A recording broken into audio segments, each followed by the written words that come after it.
Hi there, and welcome to Fantasy for the Ages, the show where a father and son sit down and talk about a fantasy book. I'm the son of that equation, Zach. And I'm the father, Jim. Glad to have you with us again here today for another one of our Wheel of Time episodes. We are so close to finishing the Dragon Reborn, and we've got a couple of great chapters, action-packed, for you today. Of course, before we do that... Before we get there, how you doing, Dad? I'm doing fine. I beat ya. Yeah, I paused and let you finish because I'm just that kind of dad. Consider it a late Christmas gift that I let you beat me. He's humble, too. I am the humblest person I know. I'm proud of it. Anyway. I'm doing good. No, I've had a few days off because of the Christmas holidays and technically remain off through the new year. Now, if things come up here during the week between Christmas and New Year's, I still address it. I will still do some work from home, but it's very low-key because I support schools, and they're out for break, so they don't want to talk to me right now, so that's all good. It was nice to have Christmas to celebrate, even though it was weird, because it was just your mother and I for the first time since before we had children. But, you know, we're surviving. Though it was nice to get on Zoom with you and your sister and Rach yesterday all together for a while. That was fun. How are you doing, Zach? Well, thank goodness for technology so that we still could have at least a little bit of our family Christmas. But I'm doing well. I'm definitely enjoying some being just in my own place and alone right now because I spent much of the last week with some of Rach's family, which they're wonderful people. I love them. But being always around a lot of people is a lot, and feeling like a guest the whole time is a lot. So as an introvert, I'm ready to just be here. It's a lot better. Yeah, you're starting to understand why we, as your parents, rarely took you back home to visit the grandparents over holidays. Because that's work. Well, that plus the fact that it was like across the country. I mean, that was a good excuse, too. But no, I'm doing very well. Rach's grandma was very sweet and got me 6 different Dresden Files books, so I'll be going through a whole bunch of those. On top of that, everyone knows I love books, so I've got a ridiculous amount of gift cards to Barnes & Noble. I'll have to post a picture, at least to our Discord at some point here, with basically the Christmas haul. It's going to be good. Very nice. You got to get cracking on those Dresden File books, because I'm plowing ahead. I'm on book 8 now, and I've consumed half of it just yesterday and today, and may finish it tonight. It's so good, and they just keep getting better. So, hop 2. I do want to also mention, I did finish that trilogy you recommended to me, The Magicians. Very good, very entertaining. Glad to hear it. And then your mother and I started watching the TV series, and we binged the first 5 episodes. They're actually pretty good, at least season 1. I hear from some that season 2 starts to go downhill. At least for me, it was like season 3-ish or something. It started being weird. But that first season, honestly, I might like the show better than the books, and that's saying something. I literally said the same thing here on Discord earlier, because I do. It's an adaptation, but I think it actually made it better. And your mother totally was enjoying it too. And then she said, "So should I read the books?" And I said, "No." I said, unless you really want some more modern social themes packed into your fantasy, I don't think you want it. Not that she has any real issues with those sorts of things, but you know, there's a lot of language, there's a lot of alcohol and drugs and sex and stuff that's not really what she reads fiction for. Add to the list of the reasons why I was worried when I recommended it to you. But turns out you liked it, so we're good. I want to point out, Emmeline did toss into the Discord that Judy has no time to read The Magicians anyways, because she is still plowing through the Wheel of Time, and honestly has been spending tons of time during break trying to finish our next book, The Shadow Rising, before we get to it. Because I'm going to need it to start taking notes. So she's got to get done with the book so I can have it back. That's her. That's right, because I goal. took the old copy that you had. I have that here. That's right. What are you drinking today, Zach? You get to go first on that one. I am drinking just kind of a simple whiskey with some orange soda. It's simple, but it tastes good. I specifically had to do it, though, because Rach got me a nice decanter for Christmas that has my initials on it, and so I filled that up with whiskey and technically bourbon and went, yeah, I'm going to use this. So it's working for you? What about you, Dad? Do you have a Watt tale for us? I do. I do. I made something I call the Terran Explosion, which will be very appropriate today. Today's episode is called Explosions, and we'll talk about why later. I do have to ask, Yeah. is it Terran or Tyran? I always say Terran. Even though it's from the land of Tyr, I say Terran. I just get very confused. Anyways, the drink is yummy. The recipe's on our Discord, Drink Recipes channel, and on Instagram. It's one of my better creations, and it actually looks like it ought to.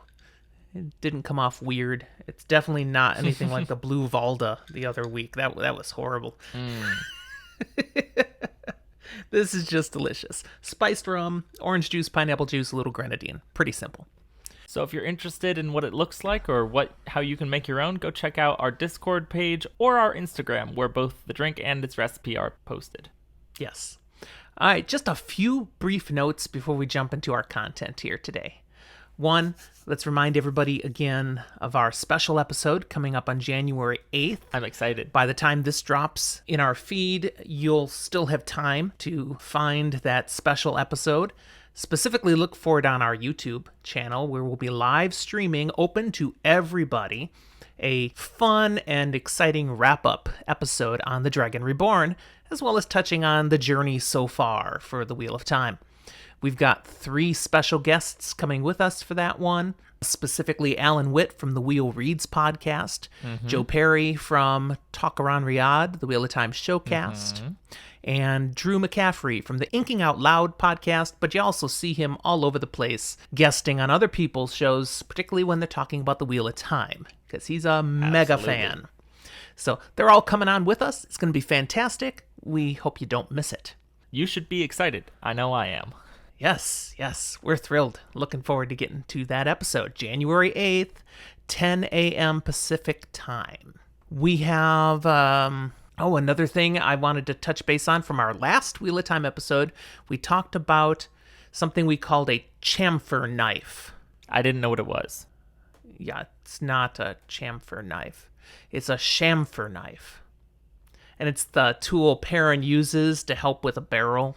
Well, he makes it. He makes one because it's a tool that helps you make a barrel. It's a tool for making barrels. And I think it's really fun that you were very adamant about knowing what that was and that you supplied the word just because you knew what that tool was.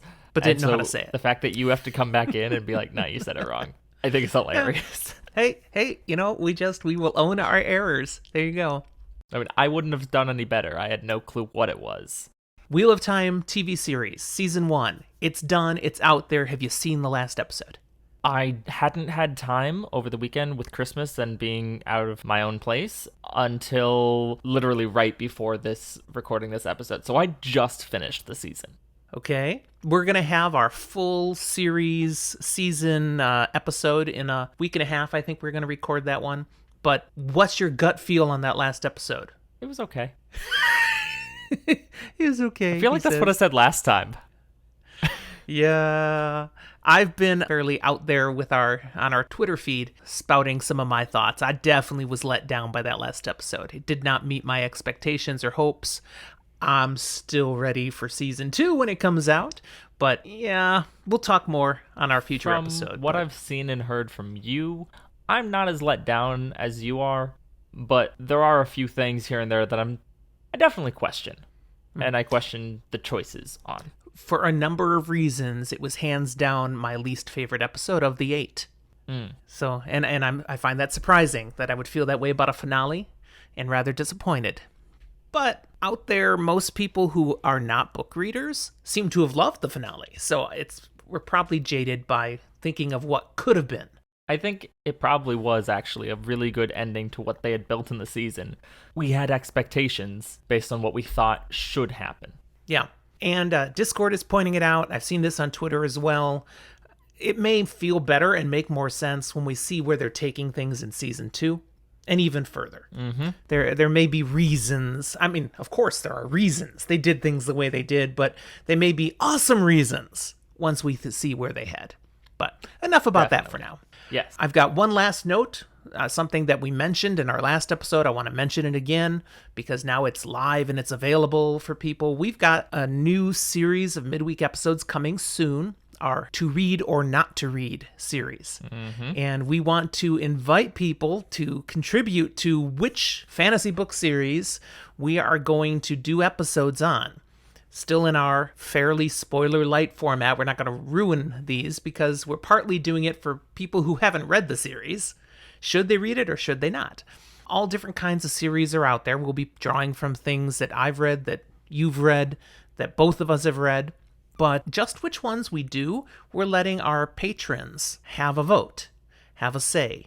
And specifically, any Patreon supporter who's already with us can go ahead and just let us know on Discord, DM us, any way you want. Let us know which ones you want. And the higher tier you are as a supporter, the more votes you get.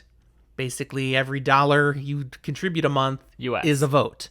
Anyways, so those tiers are set up that way, and that's how many votes come for a series. And if you aren't a Patreon supporter yet, this would be the time. Jump on board with us, and you get to have a say in what's coming up with our upcoming content. If you want to vote and you're having a hard time figuring out, how do I make my votes really count? Do I know what's what? Figuring out the math of how to get the right number of votes. You can always just do the top amount and get the most bang for your buck. Yes, you could, you shill. All right, we're going to look at all of the votes we get. We will consider every series that's suggested. But whichever one gets the most votes, we 100% commit to doing, as long as it is truly a sci-fi or fantasy series. So if someone, suddenly gives $100 so we could do some romance novel series, that's outside our purview. We're not doing that one. I probably would not do War and Peace. That's not a series. That's one of the tiny rules. It has to have at least 2 books. Okay, so it can't be a single book. It doesn't have to be a completed series, but it does have to be a series, 2 or more books. And whichever one wins enough votes, we're going to go ahead and do that one for guaranteed. And that means if you and I haven't read it yet, we have to put that at the top of our TBR and get it read so we can do the episode. So that's out there. I'm also going to be posting something available through our Twitter where you'll be able to track how the votes are going, what series is winning, what series leading, give people an idea of where it's at. That's just out there. We would love to have more people jump in, be part of our Fantasy for the Ages family as Patreon supporters, and this is a fun way to say, hey, impact what we get to do and sign up and vote now. All right, that's what I got. Anything else, Zach, before we jump into content? Not that immediately comes to mind. I'm thinking we should get into the Dragon Reborn. Let's do it. Today we start with chapter 53, called A Flow of the Spirit. Perrin has been continuing to volunteer in the smithy. Now, where was the smithy? Right next door. Like, literally. That's right. You go out the door, you take a right, you take an immediate right, and you're in the smithy. Now, this is when Moraine and Lan have been wandering the city, looking for information, how to get into the Stone of Tyr, and how to mess up, what they have to deal with there as they try to stop Balal and his plans. And they'd just been told, stay here. The smithy is right next door. Close enough. Perrin has been spending time there, just volunteering. And Zareen has been spending time there, apparently just ogling Perrin. Perrin's, in his point of view here, thinking at the beginning that he appreciates how beautiful she is, but being watched by her all the time is really kind of confusing him and making him a little uncomfortable. What's actually happening to Perrin, Zach? I mean, I think it's pretty obvious, but what should people realize is happening to Perrin? I don't know, is he catching feels? Catching feels? Is that the slang of the young people these days? Not at all. It was the slang of the young people when I was like 4. Catching the feels. Okay, so as old people say, he's falling for her, okay? Oh, that's what I'm thinking what's here. That? Yeah. She's wearing him down. They're going to become a thing. I think that's where we should be sensing this might be heading. Okay. Even though he's starting to feel that way, he's still, however, stubbornly sticking to calling her Zareen, even though she wants to be called Fail. Similarly, you still stick to stubbornly calling her Zareen, while I'm like, nah, she's Fail. Come on. Nope. I'm Team Perrin. Still Zareen. But part of him, warming up to her is as we join in the action here of the day, that they're just wrapping up the time in the smithy and going to head back to the inn, he starts to call her Fail and then catches himself, corrects himself, says Zareen. She's wearing him down, and she even comments, aha, you will fall yet. She knows she's wearing him down. Oh, yeah. There is nothing unintentional here on her part. No. She is enacting a plan. Returning to the inn at the end of another day, they see then Moraine and Lan at the entrance. And Moraine shares they are now sure Rand is in Tyr, but they haven't actually found him. Just the signs are obvious. And what might those be? Perrin's like, what? I haven't seen anything. Moraine and Lan points out there have been way more weddings. Weird. Way more murders. And also weird. There have been numerous freak accidents and miracles going on. Mm-hmm. And the first of Mayenne, or Mayenne, a political prisoner, basically, in Tyr. Okay. She's the ruler or head of government authority of the little country of Mayenne. Anyway, she's been here for months, defying the Tyrian lords, and now she suddenly has capitulated to their terms. Just flip-flopped one day to the next. I mean, she'd literally said the day before, I would rather see my country burn than bow to your demands. And then, nah, changed my mind. So what we're seeing that's a little weird. Is a whole lot of really weird, obscure, random things of chance that are the extremes of what could possibly happen are happening, and with more frequency than they have any right to. The slam home of it all, though, is that everybody has been seeing Rand in their dreams. I mean, they don't know he's called Rand, but of course, Perrin does. But not just them, not just their traveling group. Everyone has been seeing this guy who looks just like Rand, and they've seen him in the heart of the stone holding Kalendor. Like, everybody's talking about it. And Moraine's like, yeah, it's pretty obvious this red-headed man they see in their dreams that they're all sensing is the Dragon Reborn, and they're saying it out loud. Yeah, he's here.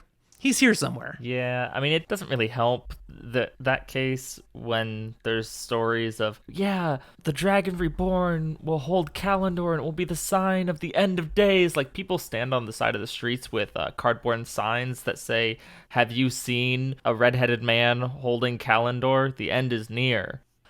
And it's so original. We've mentioned this once before, but I think we should say it again. It's so original to know that this guy is going to pull a sword out of the stone. Never heard of that before. Thus be the king. Yeah. That's a pretty good reference, Robert Jordan. A little on the nose. With this confirmation, Moraine states she and Lan will be taking care of, there's air quotes you can't see, taking care of Balal this evening. Murdering? While Perrin, Zareen, and Loyal need to leave for Tar Valon, the place of safety, immediately. Now, what did you say, Zach? You said something while I was said talking. Murdering? Because we talked before. Taking care of. Moraine had mentioned Balal must be ridiculously powerful, would feel them in the city channeling. So whatever she and Lan have cooked up to plan and take care of this individual must be pretty extreme. I believe it is time for him to sleep with the fishes. We'll figure out how that happens soon.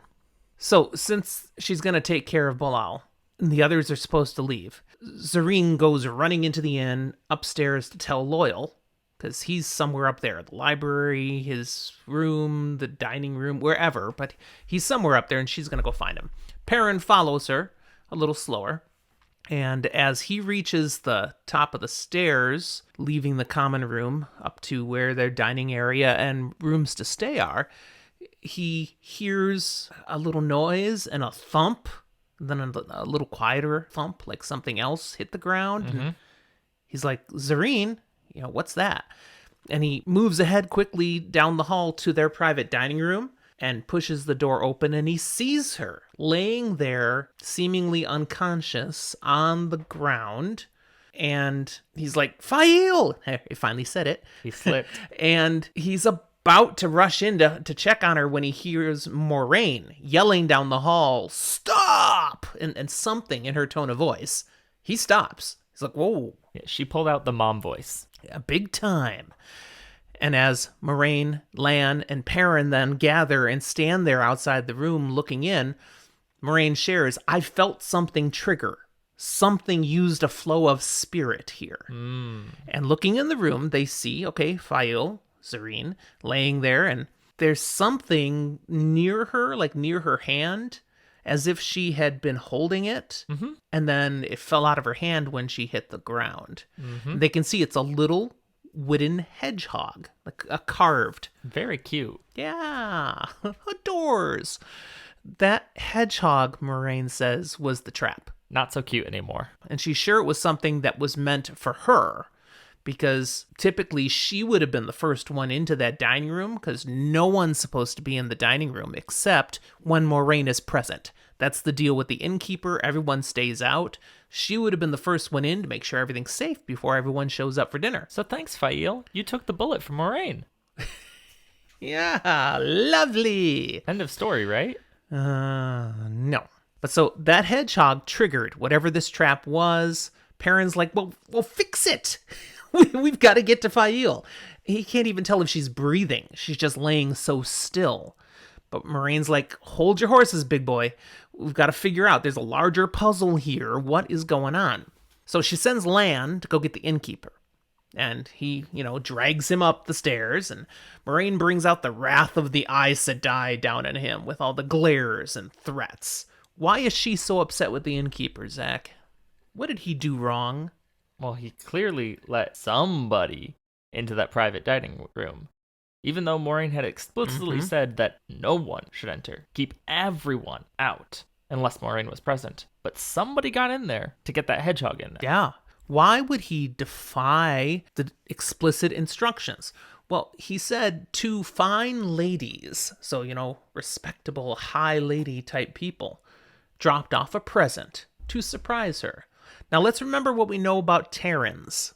There's a real serious class structure going on here. So, regular person, high people. When a high person says jump, the regular person says how high.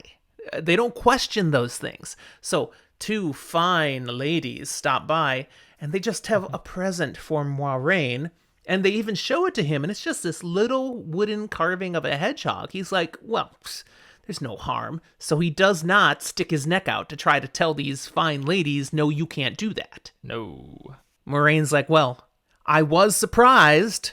Yeah. Now get out of my sight. She does basically say, you will not talk to anyone of this. If you do, I'll bring this whole freaking inn down on top of you.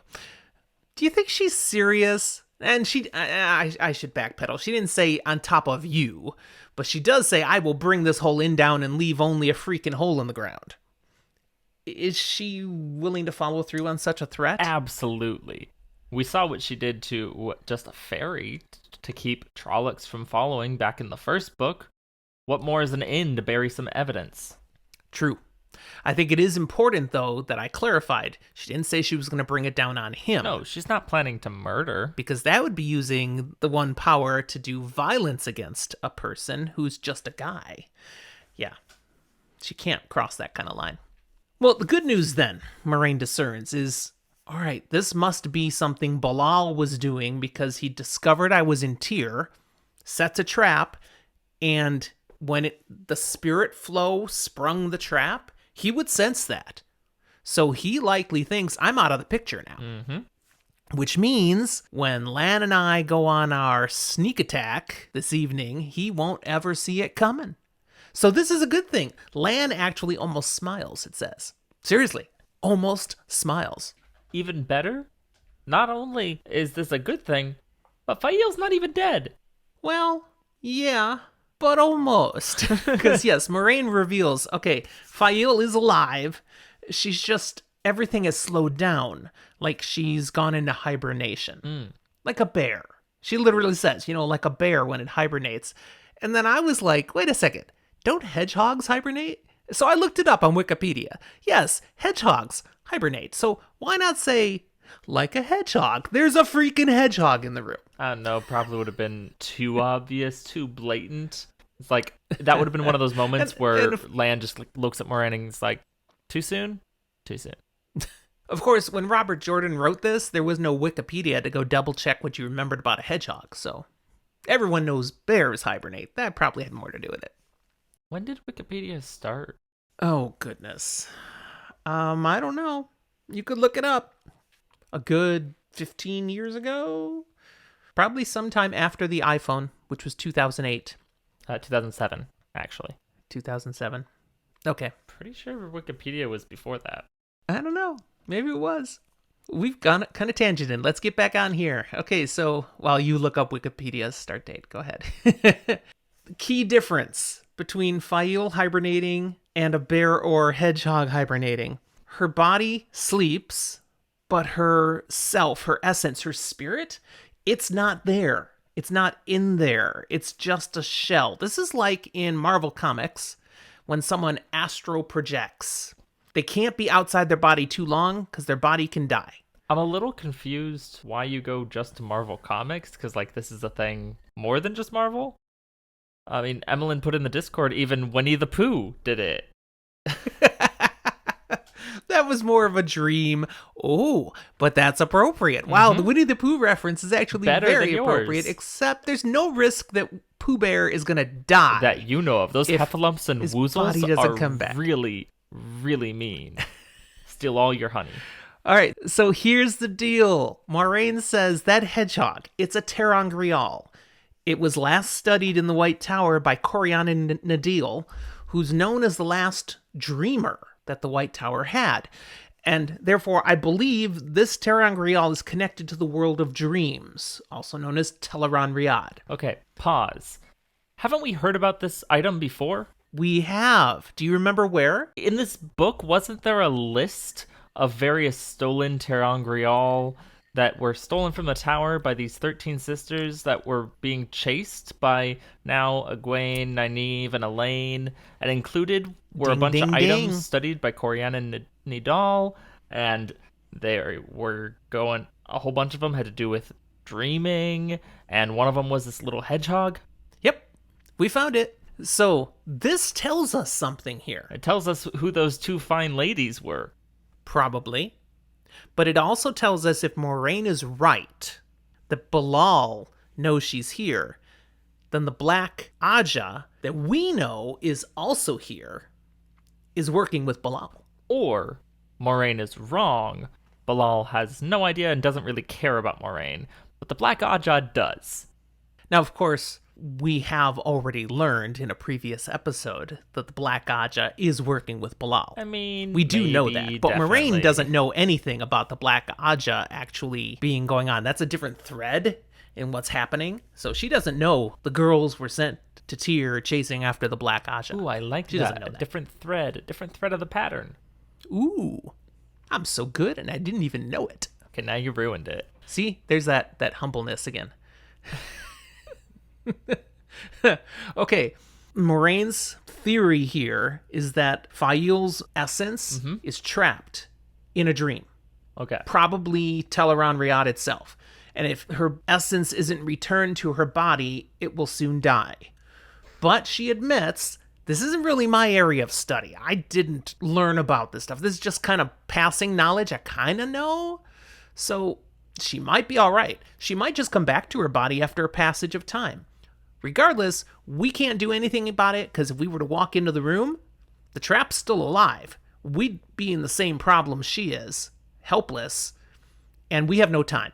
Lan and I got to go on our date with Bilal, and you guys need to get out of town, so sorry, we're going to have to write her off. This reminds me of, like, what you would expect someone with basic first aid and first response knowledge would be telling people and doing if someone just collapsed. It's like, okay, did they have something go horribly wrong and have a clot, a heart attack, a stroke?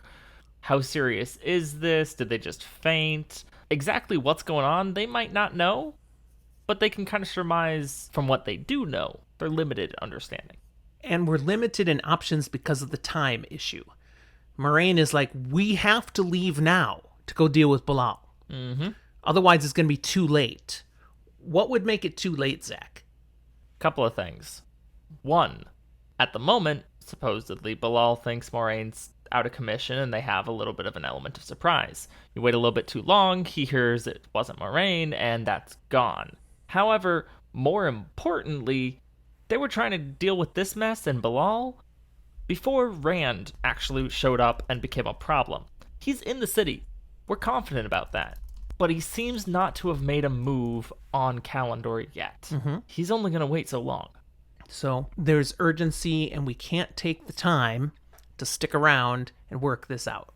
We're out of time. Yeah. So Moraine wants Perrin and Loial to leave for Tar Valon as planned right now. Perrin's like, He refuses to leave her. And his wheels are turning. Ooh, wheel turning. His wheels of He time. asks, okay, is this World of Dreams that you mentioned, this Teleron Riyadh thing, is that like the wolf dream? You know I do this wolf dream thing. Are they the same place? And Moraine's like, I don't really have answers for you. It could be. I don't know. Maybe, maybe not. He says, okay, well, I'm going to stay here. I'm going to figure out a way to help.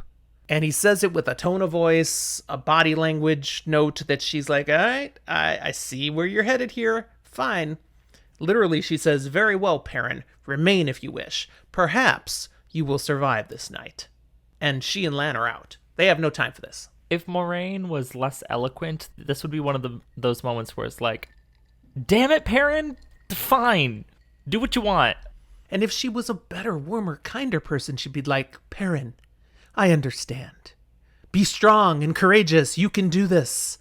Best wishes. No, she wouldn't say that you could do this part. She would say be strong and courageous. But she's like 75% sure he'll probably die. So, like, she's hoping she's wrong. It was nice knowing you. Let's go, Lan. Yeah. Well, she's gone, okay? And at this point, Loial shows up. Lan had gone and shared the news while Moraine and Perrin were still doing their conversation. He'd gone down the hall, Yes. made sure Loial knows, okay, you guys got to go to Tar Valon. We got to go take care of Bilal. But Loial took his time getting here because he was trying not to be hasty. That's right. Once he is there, he sees Fail in the room, and Perrin brings him up to speed on all that's happened. And then he says, okay, now understanding this, we can't leave her here. And Loyal's like, of course, Perrin. So I'm going to go in the room. I'm going to try to figure out a way to save her. Will you guard my back? And he's like, yes. Excellent wingman here. He's like, no one will get past him, not even the Dark One. He stops slouching and grows about 2 more feet. He takes off his glasses and sets them over on the table with a pile of books so that way he has his hands free. He's going full jock in this moment. Totally serious. And with that, Perrin leaps into the room, reaching out for Fail, and then blink, he's out. But he's still quite aware. Only now he's in the dream. And Perrin recognizes this is the wolf dream. This is I am familiar with this. Honestly, that's one of the easiest times he got in. Hopper shows up in front of him, calling him to return. You're a fool. Why are you here? It's dangerous still.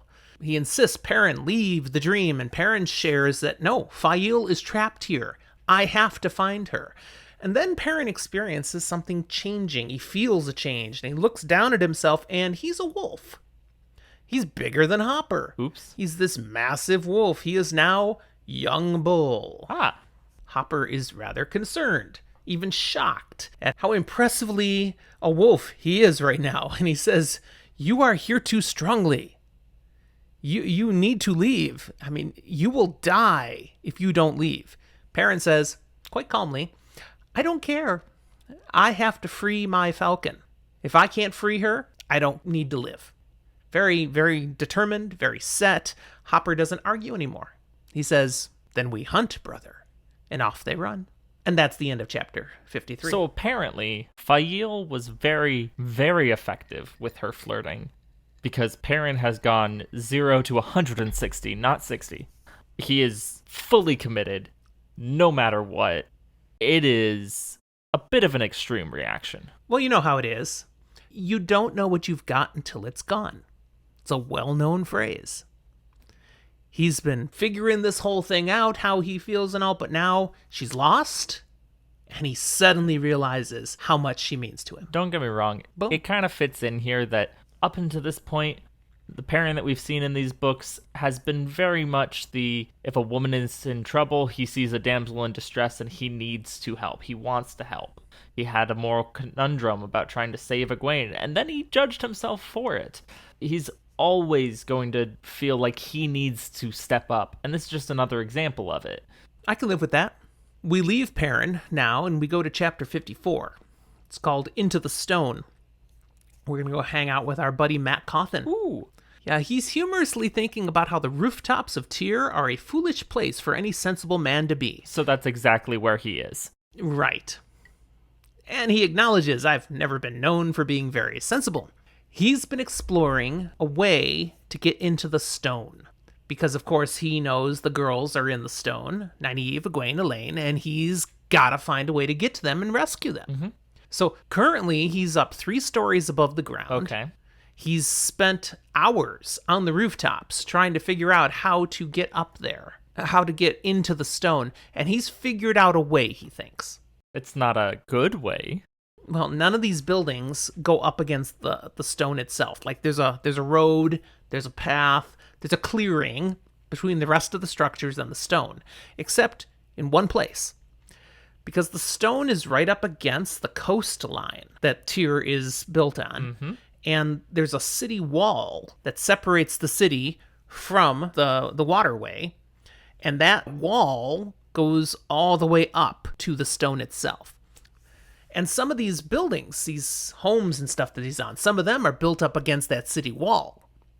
So he's found where he could actually, from the rooftops, climb up, reach up, get on top of the city wall, and then walk along the top of the wall like a little tightrope walker. Mm-hmm. Although he's looked at it, it looks probably wide enough that he should be able to manage walking across. Yeah. It's at least like 6 inches. I think it's a little wider than that. Probably. But he's looking up at it, so it's like, I think.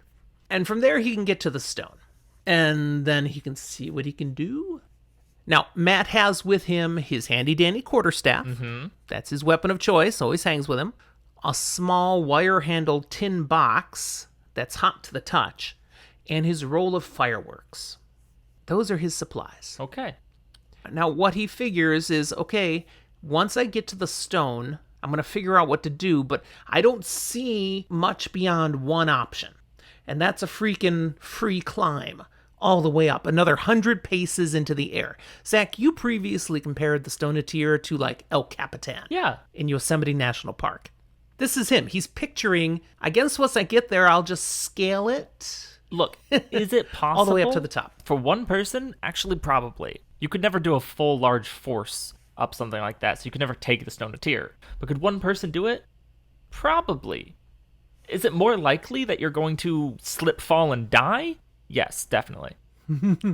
And he does not want to think about that. In fact, as he pictures himself just scaling up the side, he's like, only a bloody fool would do this. I guess I'm a bloody fool. He has no choice. He can't see, he's too far from the stone right now to see really clearly how easy it'll be to climb. He figures there's probably arrow slits at places where he could maybe get handholds and then scurry along from opening to opening. There's nothing he can see that he could clearly get in with. So really, once he goes up, it's all the way or nothing. Theoretically, maybe somewhere way up there, there's like a balcony somewhere, but high enough that you can't really see it. But then Matt notices, as he's staring at the stone, some idiot actually climbing up the side of the stone, already halfway to the top. Dang. He's like, well, if that guy can do it, he can't tell who it is, it's too far away, but it's kind of a silhouette in the dark. If he can do it, I'm sure I can find a way. But this makes it even more urgent that he get moving. Because, let's say this fellow does make it to the top. And he gets in. Then what? Matt has no idea what this guy's up to. Maybe he's there to kill a High Lord. Maybe he's there to rob the stone. Maybe he's there to have a dalliance with a woman. I don't know, but he could get caught. Regardless, if he does get caught, the most likely situation is not that he be taken quietly. Rather, instead, some alarm gets raised, everyone's on high alert, and they're like, someone got in here. How? And they start looking around, and then they see Matt climbing up a wall and just like drop a rock on him. Yeah, that would be bad. It would hurt. And of course, his only hope once he's in the stone is to be able to sneak around. Well, if they're on high alert because someone just snuck in already, how successful is he going to sneak? Not much of a shot. So, all right, I got to get moving. I got to go now. Now's the time. And just as he's about to get moving, he realizes someone's holding a blade to his throat. What the heck? That's not good. He didn't hear anybody. So what does he do? Well, he's got that handy-dandy quarterstaff, and he swings, knocking the blade away and taking the legs out from under the person who was threatening him. Mm-hmm. And Matt's fine, and he's vanquished the villain. Incorrect. That's not what works. See, there's more than one person. Because turns out this person had friends. Yeah, and their friends are like, hey, you versus us, you very quickly lose. He went from having one blade at his throat to having two blades right there, and you better stop moving, buddy. Okay, well, what's going on here? It turns out Matt is surrounded now by 4 people who he thinks are thieves, but, oh, wait a second. You're not thieves. You're Aiel. Now, if you remember, we'd heard earlier from both Jewel and Sandar and our warder buddy Lan that Aiel had been spotted on the rooftops. Mm-hmm. Where's Matt? On a rooftop. Look who he runs into. Aiel. Good news, they're not veiled. No, they're not. And they want to know what he's doing. Why are you up here? Are you sure they're not veiled? I feel like if they were, he'd be dead. Just because they're wearing a veil doesn't mean they have to kill somebody. It means they are willing to. It means they're going to kill. No, it means they are willing to. I could be totally It doesn't wrong. guarantee they're going to kill. But I feel like they're I not. must stab you because the veil is up. No, it's not like that. They still have freedom of choice. I admit I did not check when I said it. And I would have to check again, but I already put the book back on the shelf because I'm done with my notes here.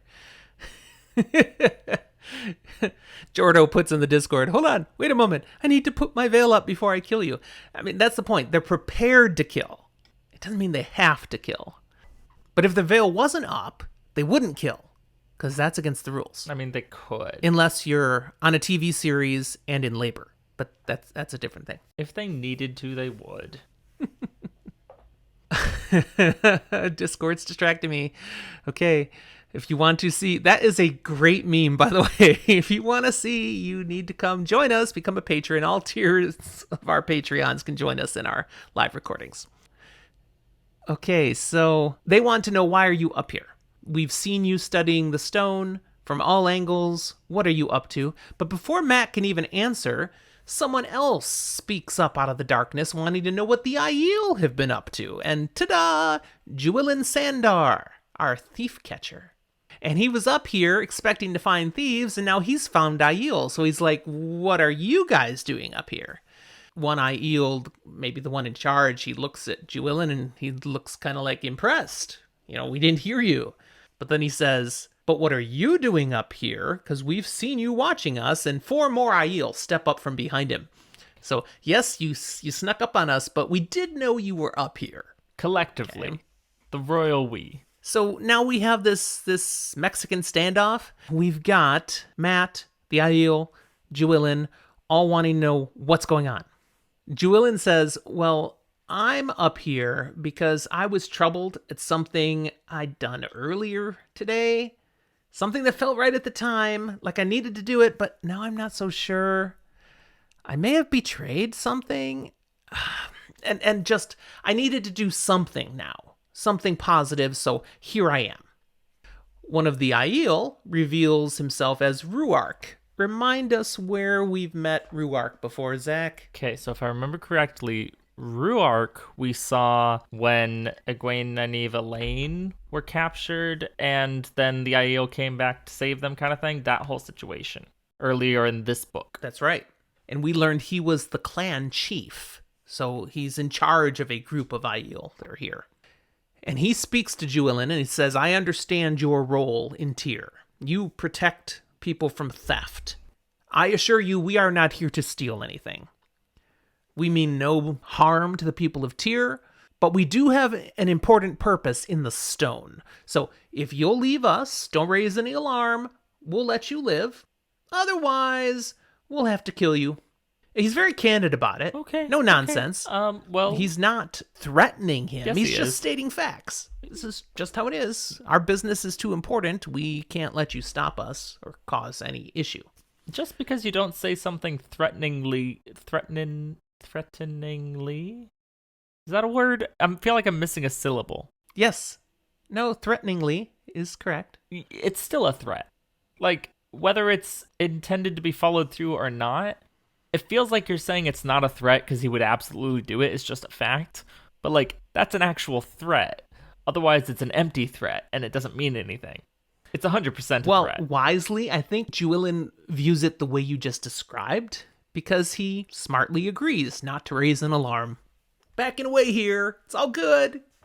Matt, however, no one has ever described as wise. So when they turn to him wanting his explanation, he flippantly says, I just wanted to go for a walk in the moonlight. And then one of the Aiel, a young woman, holds her spear point to his throat again. So she's one of the ones that had already been threatening him with a spear. Matt decides, maybe I should take a wiser course. Now, before we actually share what he shares, I wanted to point out, they've pointed out this woman Aiel, this young woman Aiel, multiple times in this interchange on the rooftop. Have we noted any significant female Aiel with Ruark previously, Zach? I mean, might we know this person? She's not named here. We've met Avi, right? Yes. Okay, so this is Avienda? Discord's got it, absolutely. This is Avienda. Cool. Like, She's the one that met the girls first before Ruark did. I'm gonna be honest, I wasn't entirely positive that was who we had met because my brain just wasn't there. And so I was like, I'm not saying this too early, right? No. So my point is all these different people we've met in different places are all kind of coming together at the same time. Must be near the end of a book. It must be. This does go next level in just a moment. Because Matt, he explains his intention. Okay, I need to get in the stone to rescue some friends who are inside as prisoners. Ruark's surprised. He's like, you're going to do that by yourself? And Matt's like, hey, I'm a lucky guy. I think it can work. Maybe you should even team up with me. And Ruark's like, no, we have a different purpose in the stone. And about that different purpose, another of the Aiel standing there says, it is time. Now, time for what? We don't really know yet. But Ruark acknowledges the Aiel who says, it is time, by saying basically, thank you, Gaul. Oh, Gaul made good time. Now, where have we met Gaul before? We met Gaul on the road to Tyr in a weird roundabout way when Perrin freed him from a cage. So, like, he made really good time considering Perrin took a boat for a lot of it. We do know Aiel can cover territory pretty fast. But so we had Gaul in one place of the continent, we had Ruark and Avienda in another place, and now they're together. Everybody's coming, like you said.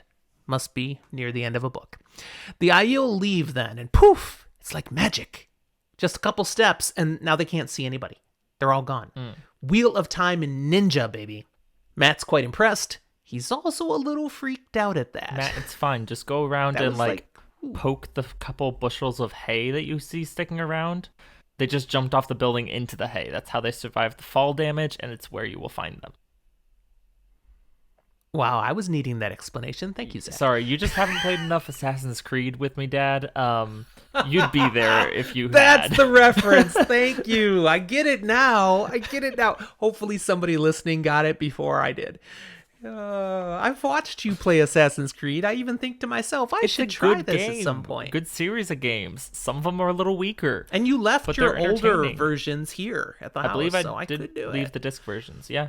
Yeah. In all my free time, when I want to be humbled. Yes. Well, Matt, now he turns to Juilin. It's just the two of them on the rooftop now. He says, I hope you don't plan to try stopping me.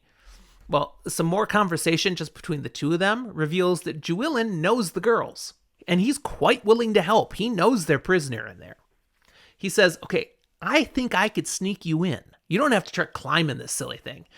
I'm known. I'm a thief catcher. I can just pretend I caught you, and we can go walk right in the entrance down there where I bring in my prisoners. They know me. They'll let me right in. So what I'm hearing is Matt is Chewy. Yes, exactly. That I need someone to make just a little clip of my dad trying to do that noise. Just That do was something really bad, with wasn't it? You don't have a better one, though. I'm not going to disgrace myself by trying because it will be bad. Would it be better than yours? Almost definitely, but that's mostly because it sounded like you were choking on something while you did it. Okay. Well, it is a Chewy moment. You've got it. That's what we're going to do. But Matt's like, but wait a second. One part of my plan I can still use here because I had something in mind to make a distraction. And while I do that and cause the distraction, everybody in the stone will be checking that out and we can more easily sneak in and get around to find the ladies. This is why he has the fireworks with him. So, in order to use his distraction, he goes over to where the rooftop meets the wall, climbs up the top of the city wall. We discover, oh, hey, it's actually 3 feet wide. But that's still plenty wide enough to walk along, not a problem. Yeah. He tells Jewelin, just wait here for me, I'll be back. And he walks along the wall carefully, thinking this is not too bad, and trying not to look down, because it's like a 50-foot plus drop on either side. Wouldn't be great. Probably would die. Unless he found that hay cart you mentioned. Doesn't see any. He walks all the way over to the stone itself now. And when he's there, he finds an arrow slit. Kind of like so someone could be watching for an idiot to try to walk along the top of the wall to the stone. But thankfully no one's there. Now this arrow slit, it's a tiny little thing. It's deep. There's no way he could climb in it. It's not that big. Probably big enough that like he could fit an arm through, but not his whole body. Exactly. And he takes his roll of fireworks and he shoves them into it. Now it's really deep because he sticks his arm with it as far as he can reach and leaves it in there. It's still in the arrow slit. He's trying to get it close to the inside of the arrow slit. Before he came up here, he had doctored up the fuses of all of his fireworks. He'd cut off most of the fuse of all of them. And then he took the little remnants of each one and tied them all together. And then all the pieces he'd cut off, he had daisy chained, tied them all into one long fuse that's connected to all the little bitty bits. And what he's done here is then that he could then light the long fuse. And when it gets to the end where it gets to all those little fuses, it'll all split off to all of them and they'll all blow up about at the same time. It's a pretty good plan. Nice big bang. Yeah, big boom. Everybody would come running to see what the heck was that noise. And the long fuse, of course, gives him time to light it and then skedaddle away so he can start heading down to whatever he's going to do. Originally, he would have been climbing up. Now he's just going to go back to Jewelin and climb down. That's the distraction. So this little tin he had, the hot tin, Yes. It's got a hot coal in it because he doesn't have fire. I mean, this is the way to light the fuse. I need a pause for 2 things. Okay. 1, how many syllables are in the thief catcher's name? 3. Jewelin. Are you sure? Yep. I always say Jewelin. I feel like it's Julin, not like Jewelin. How you've been saying. I don't like Jewelin. It's Jewelin. That's how I've always said it. I did not notice until this episode. He's been in like 2 others. I've been saying this every time, Jewelin. And it was not until this episode that I realized you're saying Jewelin, not Julin. Now, the audiobooks might say Jewelin. I'm going to be honest. I like Jewelin. I think you've been saying Julin because our Discord agrees that you have never said it this way before. Or at least that we haven't noticed. No, they just hadn't noticed before. It is blowing my mind. We're going to agree to disagree on this one because I will not be saying Jewelin. I'm sorry. I'll be saying Julin. Well, we won't be saying him all that much longer anyways. Is he going to die? What? I didn't say that. Raffo. So the other thing I do need to know, it's not something we'll know this second. Fire does need oxygen and all that stuff, right? So does keeping a hot coal in a tin for a long period of time work? Like, does it stay hot and usable? I need someone to take an Altoids can, and a coal from a fire. And just like keep it in there for a while, put it on time lapse. I need to see if it works. Please. This is not an airtight tin, though. It's just a container. Neither is an Altoids can. Probably more than this is, but it's not like flaming. It's just like hot coal. You have It's banked inside this little tin. It's gonna stay warm for some time. I here at my apartment do not have immediate access to fire. However, you have a fire pit, Dad. Would you at some point be willing to take a hot coal, put it in an Altoids can, and let me know how it works? I need to know. Nope, because I don't need to know. All right, I'll find out and see if Mom's willing at some point. Maybe Wikipedia. We're getting a lot of plugs for Wikipedia on this episode. Who knows? Jordo says maybe someone's done it on YouTube. YouTube has all the answers. Anyway, speaking of things that people don't know, Matt doesn't know exactly what's going to happen here. He has an assumption, and it's time to test that assumption. Yes. So using the coal, he lights the fuse, then he just drops the coal overboard, off the side of the wall. He's got just his quarterstaff left now, and he goes walking back away from the stone. And in fact, he decides, maybe I should go fast. So he's kind of like fast walking, almost jogging away. And as he's doing that, he's thinking, it's kind of dumb that I'm in the darkness here running along this wall. It turns out it wasn't dumb, because the fireworks go boom, and there's a concussive blast of air just after the noise, and he gets blown forward, just like in a good action flick. And goes sprawling out on top of the wall, almost drops his quarterstaff over the side, almost drops himself over the side, manages to hang on. It's like, holy crap! And he turns back, and the arrow slit is not there anymore. I mean, there's still a hole. There's a hole. But it's bigger. There's a hole in the wall now.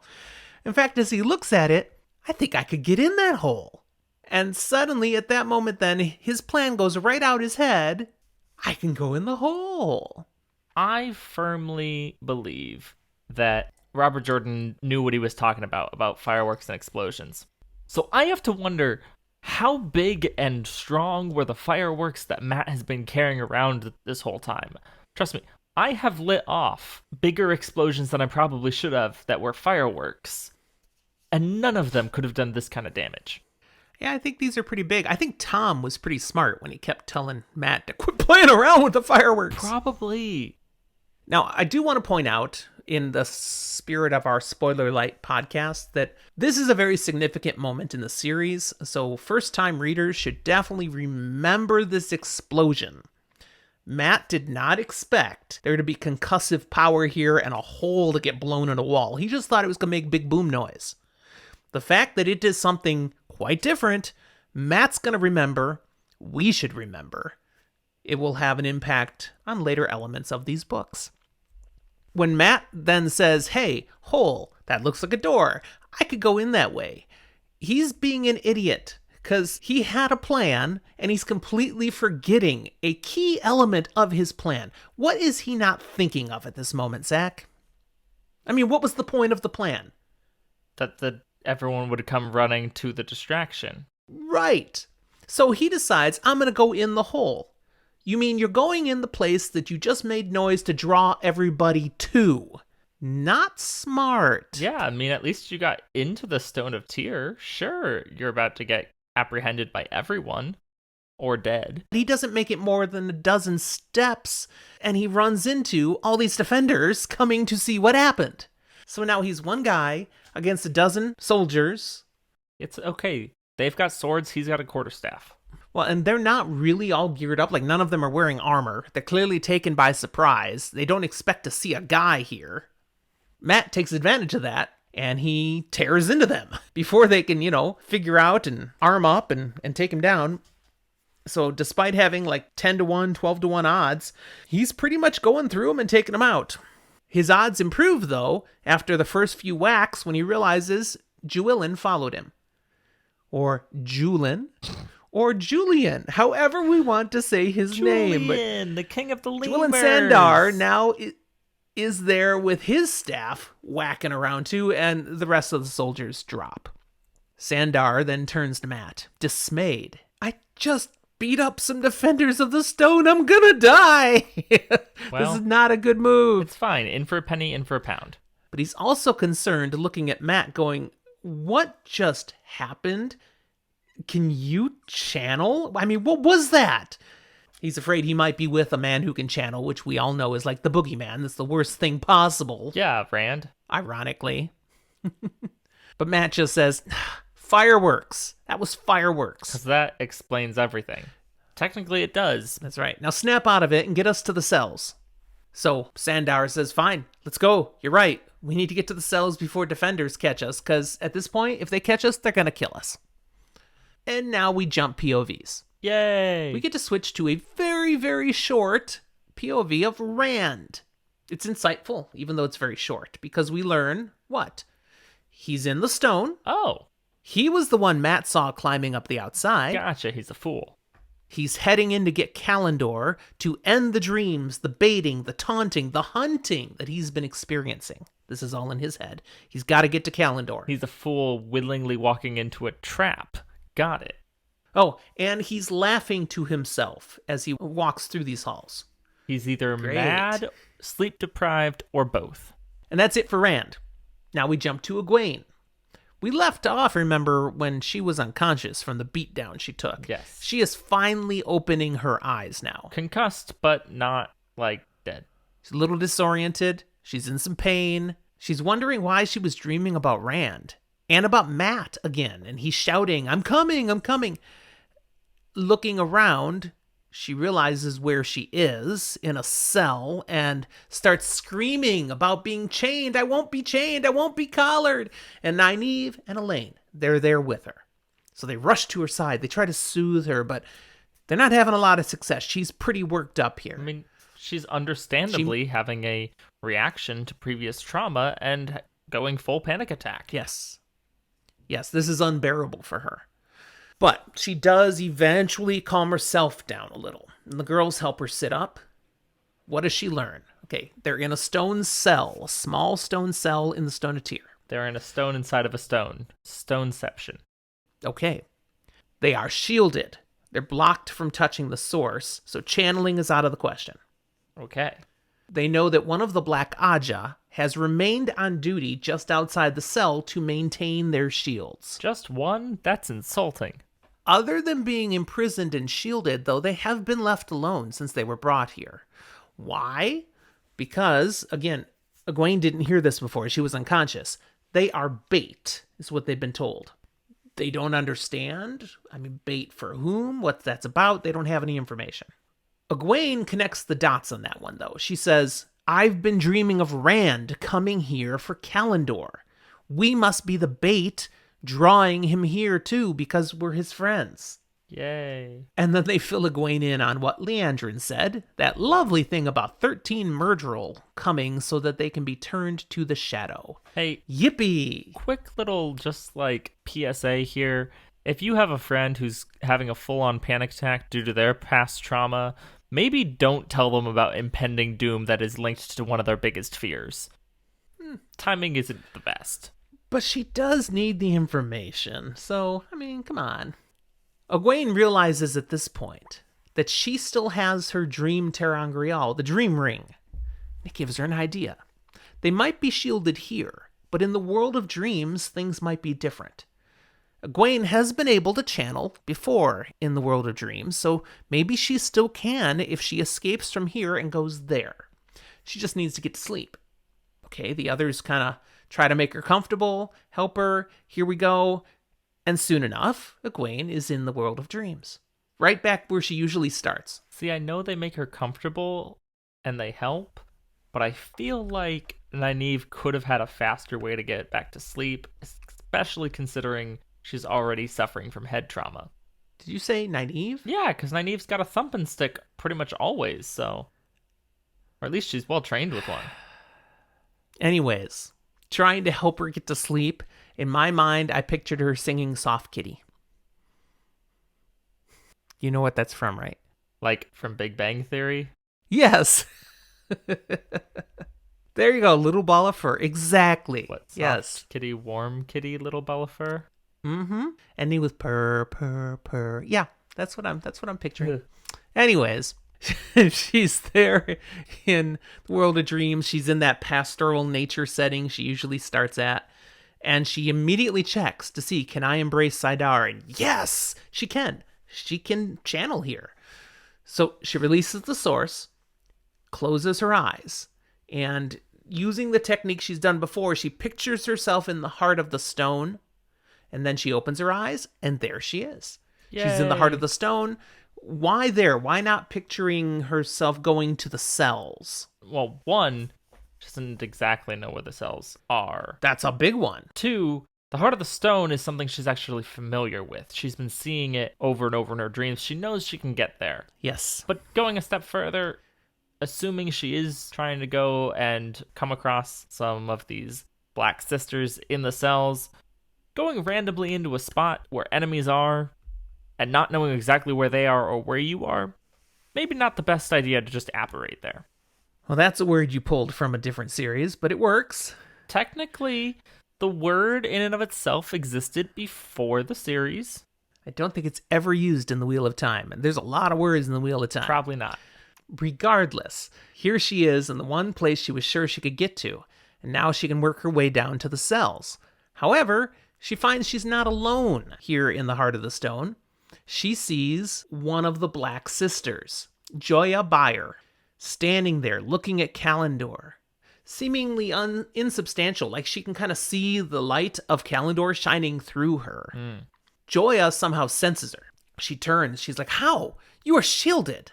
And then she tries to deal with Egwene, like she's getting ready to do something with the power, but Egwene's faster. She uses what she remembers having been done to her just some hours ago, and she weaves a shield, cutting Joya off from the source. And next, she weaves air, binding around her, so she's trapped but good. Joya doesn't like this. She speaks out. She realizes, you must have had a dream, Terangrial. One that doesn't require channeling. That's how you're here. But it's pointless. We're just in a dream. What you just did to me has no effect on the waking world. And when I wake up, I'm going to come. I am going to make you sorry. I'm going to take that Terangrial. And if you don't immediately let me go, I'm going to make you wish you'd never showed up here. Egwene just smiles. And then she casts doubts on what Joya has said. She says, perhaps you won't ever wake. Perhaps being shielded here prevents you from waking from the dream. And then she mentions seeing a scar on a person once who got it in the dream and then woke up and it was there with her and she still wears it. She's making the point. What happens here can be real.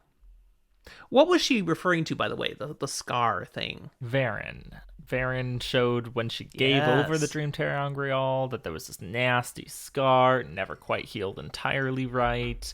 It was gotten in the world of dreams. That's right. Egwene's implying more than she really knows, but she's definitely having the effect of worrying Joya now. She can't be quite as cocky and certain. It probably helps that Egwene is not beholden to the Three Oaths. Sure, she can be threatening things, and Joya doesn't know what she will or wouldn't do to her. Then Egwene recalls that most of the beating that she got earlier, the one that beat her subconscious, most of it was delivered by this woman, by Joya. So, seems fair to return the courtesy.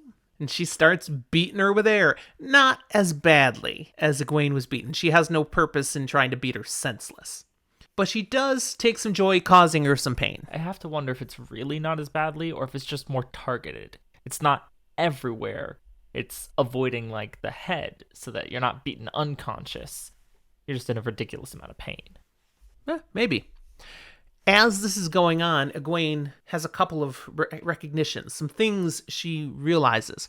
One, she's just woven and tied off 3 separate weaves of the one power at the same time. Okay, the shield, the binding of air, and now beating with air. She's not done that before. 3 separate weaves doing things at the same time. Cha-ching! She leveled up again. The other thought is that she's gotten herself too caught up with getting some payback. Torturing. She's completely forgot about Nynaeve and Elaine. Yes. She needs to get to business. She releases the flows of air that were beating Joya, and Joya sobs in relief. And Egwene speaks out ominously that this is the second time that she's done something like this, and I don't like it. I'm going to need to learn to cut throats instead. And Joya's like, gulp, as if Egwene's getting ready to start that now. But no, Egwene simply leaves her there, bound and shielded, and heads off into the stone to find the cell. And now we're going to jump POVs again. Before we do, I've been biting my tongue on this just for a moment. I hope it didn't hurt. Haha. That name, the Aes Sedai that she's interacting with here, Joya. Yeah. is really fun in my brain, because that's the same name as the theoretical child that Egwene had during her accepted test. Completely unrelated, but it's fun. And as Discord's pointing out, it's the same as the child that they used in the TV show in episode 8. Mm-hmm. Pulled directly. Because, of course, they drew from the source material. Yes. Well, now we're back with Perrin. And this is a bit of a confusing moment, figuring out what's going on. See, Hopper and Perrin have just finished killing some men who were guarding a room in the Stone of Tyr. That's where their chase has led them to. They're in the stone.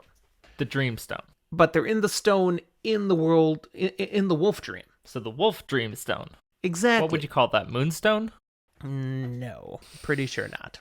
The men they killed appeared to be confused, surprised, both that they were being attacked by a couple of wolves, because again, Perrin's in his wolf form, and that they're here inside the stone at all. Why are there wolves in the stone? Why are we here guarding something? They seem completely confused. What do you make of that confusion and surprise, Zach? Not the part about being confused about wolves, but being confused about even being there guarding something. Well, either one, they're asleep, or two, something even funkier is happening that I'm not positive I can talk about until we get to the spoiler room. That's right. Save that one. But having finished with the men, Perrin reverts back to human form. Not really by intentional design, he's just Perrin's up again. Well, he needed to be able to open doors, and paws aren't very helpful. He goes to that door and smashes it open with the hammer that's still at his belt. Gotcha. Now. I guess he did not need the hand. But he did need the hammer, apparently. And he finds Fail. She's naked, lying on a stone block or wooden block, all heavily chained to the block. I mean, so chained up, he almost misses the fact that she doesn't have any clothes on. She's basically wearing chains. So she's Aslan on the stone table. Except it could be wood. I don't think it's specified what the block was made of. He goes to her, and she opens her eyes, and she smiles. She said she kept dreaming he'd come, and as he goes to free her, she fades away. And the chains just drop to the stone, now empty. So maybe it is a stone block, because I wrote stone. I don't know. Perrin is distraught. He's like, What? We just saved her, but she's gone. And Hopper says, Duh. Well, young bull, the dream is different from the world of flesh. A hunt can have many endings. We're just not done. I like to think Hopper just is like rolling his eyes in that moment. Not really, because it's insensitive and that's not him, but like, Perrin, you gotta stop thinking in 3 dimensions. So they're going to continue the hunt, and we're going to switch POVs again. Let them go do some hunting. We're going back to Matt and Jewelin. They are working their way down to the cells. They've been sneaking through a very noisy place. They've noticed there's a lot of fighting going on. There's alarm gongs going on. They've seen Aiel and defenders at each other, and they've managed to avoid everything. But at the specific moment we're catching up with them, it's when their sneaking has come to an end, at least for the moment, because Matt's engaged in combat with someone who's pretty darn good with a sword, dressed in fine clothes, although, like, mostly dressed, like someone who just thrown some stuff on really quick, hopping out of bed. And Matt's keeping the man busy with his quarterstaff, but just barely. He asks Jewelin, can you get by while I, keep him busy? And he's like, no, there's not enough room. And if you shift away so I can get by, he'll just get me with the sword. That's not going to work. Now, the man fighting Matt interrupts their conversation with the statement announcing who he is. Who is this, Zach? This is the High Lord Dylan. Pretty sure you spelt that wrong. I don't think so. I'm pretty sure it's Darlin. Is it actually Darlin? Is it really? Have I read it wrong for years? Dylan is someone else.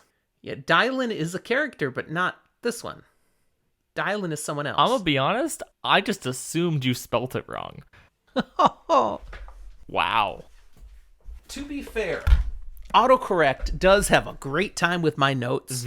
So there are things that we come upon that, oh, yeah, that's not what I wrote, but that's what it says now, and Zach flows with it. I am probably wrong, but I am just so at a loss because I'm like, there was someone in these books with the name Darlin. Yeah, High Lord Darlin. Slap an apostrophe on it while you're at it. He's going to be really attractive. I have now decided he speaks with a southern accent and is ridiculously attractive. Yeah, Dylan is in Andor. And as Discord is pointing out for you now, she's female, for one thing. And she's one of the ones later on who is from a noble house and will become a known character in a different part of the plot. Y'all are 100% right, and I'm crazy. But no, this is High Lord Darlin. And you don't become a High Lord by just being a schmuck. I mean, maybe some of them do because they got enough money. But this guy, he knows how to handle a sword. He is giving Matt all he can take. Is there a heron on it? I don't think so. I don't think so either. He's just really good with a sword. And he, in introducing himself, is also doing it to say, and you should be honored if I kill you with my sword. I'm more inclined to see you hung by your heels and skinned alive. How dare you peasants wake me from sleep and disturb the stone of Tyr. He's going all real aristocratic on him. Gotcha. So he basically goes, my name is High Lord Darlin. You disturbed my sleep. Prepare to die. Yes. And he's going on to gory details, and Matt's like, I don't think I'd like that. And Darlin seems to be even more offended now that Matt would dare to interrupt a High Lord. Well, you were doing the bad guy monologue. I mean, how dare this cretin interrupt me? And his indignation actually takes him off his game for just a moment, and Matt takes full advantage of that. He fakes a move with his staff. Darlin tries to counter, and Matt whips that thing around instead, sweeps his feet out from under him, and as he's falling to the ground, whacks him upside the head. He's down for the count. Whew! Matt's panting, leaning on his staff to recover for a moment. Sandar steps up next to him, is like, well, he doesn't look all that. Doesn't look so bad now. It's not so great. Matt then jumps a bit as he sees someone down the corridor just cut across. Mm-hmm. And he'd swear that looked like Rand. That's because it was. That can't be Rand. It was. But come on. Wow. Then Matt gets back into motion and he swings his he swings his quarterstaff up onto his shoulder as he's saying, okay, Sander, let's get and move on again. And, well, it doesn't make it to his shoulder. Like it's almost down to his shoulder and it meets resistance behind him. Like whack, thump. He turns around. Oh, there's another High Lord, dressed just like Darlin was, slumping to the ground because Matt just cleaned his clock. And for good measure, seeing him, he then gives him another whack with the quarterstaff. I'm going to be honest. I'm now just picturing Julian and Matt running through the Stone of Tyr, each holding quarterbacks. Like one's holding Tom Brady and the other one is holding Aaron Rodgers, and they're just swinging them around. Now, wait a second. If you're going to have fun with my quarterback misspeak, why do you pick two of the quarterbacks in the NFL I hate the most? Because they'd be the most fun to use as weapons, in your opinion. No, they'd be dead weight. I have to haul everywhere. No. There, Jordo's got a better one. Give me some Seahawks. Better. Yep. I mean, to give him credit, we might not... I'd say Kirk Cousins with the Vikings, but they were not good today. We might not like the Green Bay Packers, but he did just make history, like yesterday. So we'll give him that. I missed it. He has the most touchdowns for the Green Bay Packers now, beating Brett Favre. Emmeline's pointing out that our UK listeners could care less about all of this NFL stuff. We're leaving her in the dark. Well, that's good because we don't care much either. Hey, I'm going to watch a football game after we're done. It's recorded. I won't. Come on. I do care a little. American football for all of our European listeners who think I made a soccer reference. It's okay. He doesn't care about that kind of football either. No, that one I don't care about. I did coach a lot of that, but no, I don't care so much. So much action, so little scoring. I actually like soccer. All right. So Julian just saw Matt, by sheer dumb luck, take out this other High Lord who, if he hadn't whacked like that, probably would have been stabbed in the back by. And Matt's kind of like, it's good to be lucky. Now let's go! Hit the road, Matt. Because he's acknowledging, yeah, that was luck, no doubt.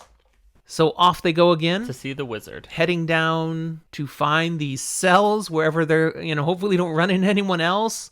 And as the last thing we have is the chapter's ending is Matt kind of muttering, I am no bloody hero.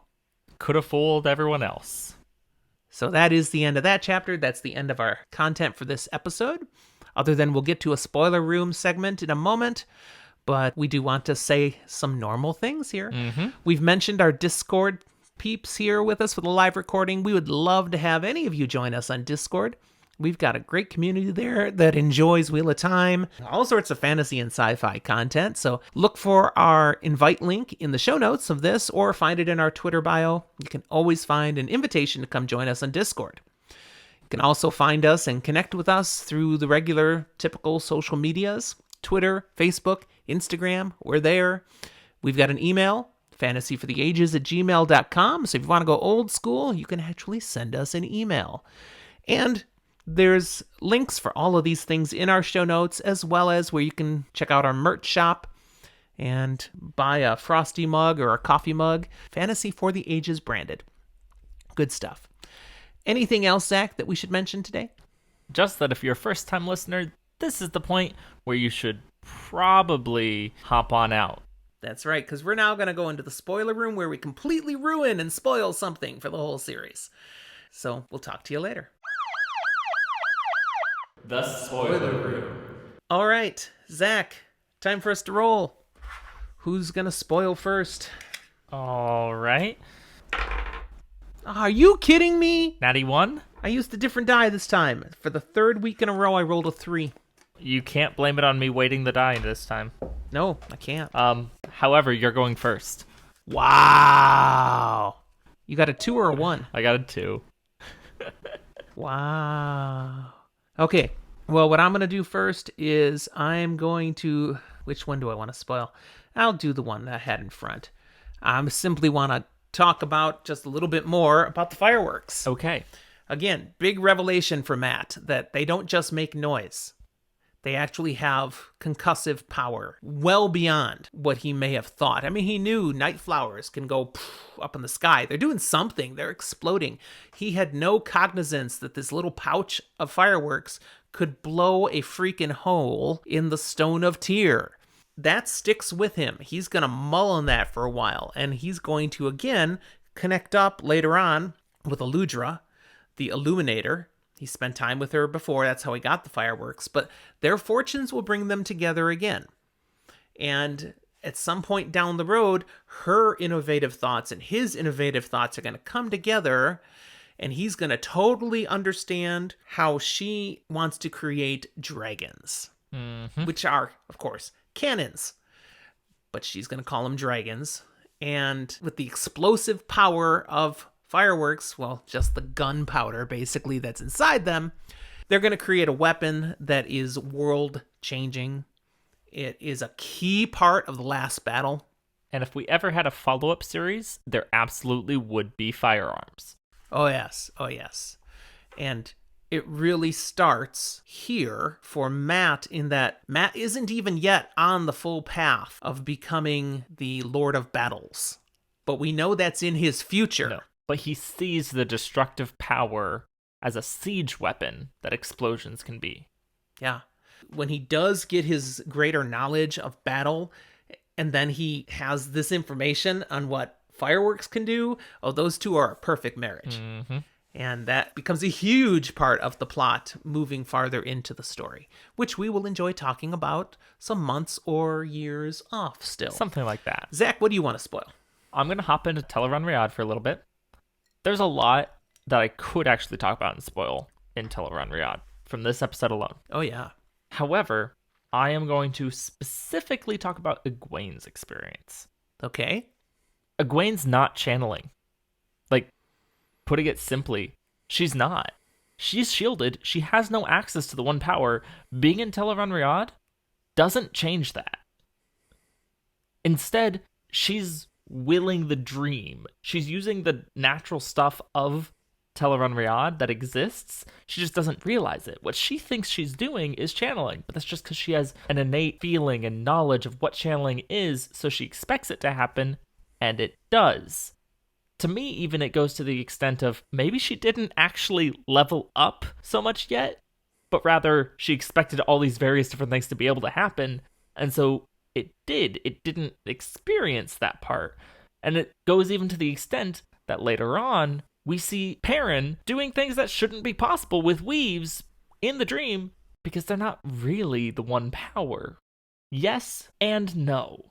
They have as much power as the strongest will believes it has. And in this moment, it's Egwene. Mm-hmm.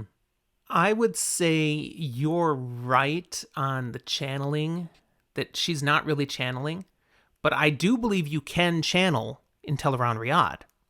Just not when you're there in the dream form. You only can channel in Teleron Riyadh if you're channeling if you're there in the flesh, which was a different thing I was maybe going to talk about. But it's because it's an entirely different thing. And I would also say Teleron Riyadh would overcome most channeling, even if you were there in the flesh. Probably. We don't see many circumstances of that being necessary and happening, but it's the sort of thing of you take the most powerful thing from some other world and go into a world that runs on an entirely different system.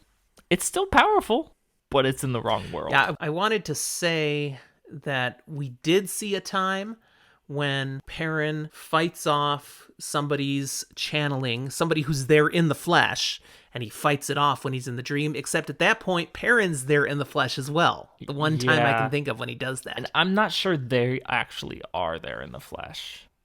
I don't think they are. The only time that I can think of two people being in the flesh and channeling and like dream power being would actually be Lanfear versus Perrin at the end.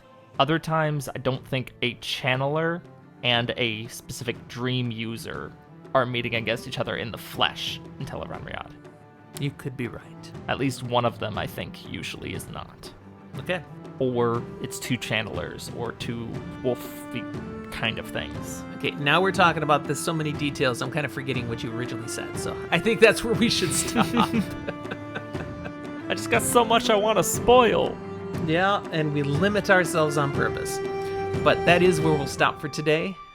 Again, thank you for being here with us. We only have one more episode to finish this book, and it's going to be awesome and epic. This was already really good here, but the best is still to come. So we'll see you next time for that. Until then, well, I'll just say, we'll talk to you next time.